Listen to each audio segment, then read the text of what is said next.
বল বল বল, আতা গাছে কি? আতা গাছে আতা গাছে কি বলবে তো? আরে আরে আন্টি আপনি ছেড়ে দিন না, আমি পড়াচ্ছি তো। এই তুমি চুপ করো। এতদিন ধরে কি পড়লে আমার ছেলেকে?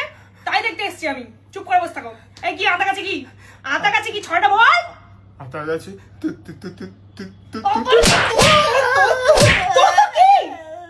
আতা গাছে কি বল? তুমি এতদিন ধরে আমার ছেলেকে পড়াচ্ছ, কি পড়িয়েছো তুমি? কি পড়িয়েছো? আবার এইসব ড্রেস পরে পড়াতে আসো তুমি? এইসব ড্রেস পরে পড়াতে আসো? ফ্যাশন শো করতে আসো তুমি? তুই তুই ওইসব দেখিস না, ওর জন্য তোর পড়াশোনা হচ্ছে না। এই দাঁড়াও, এইটা ধরো, এইটা পড়ে এবার থেকে আমার ছেলেকে পড়াবে, ঠিক আছে?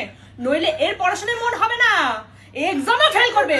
2 বছর থেকে একই ক্লাসে পড়ে আছে। কি পড়িয়েছো তুমি একে? কিছু হবে না পড়াশোনা।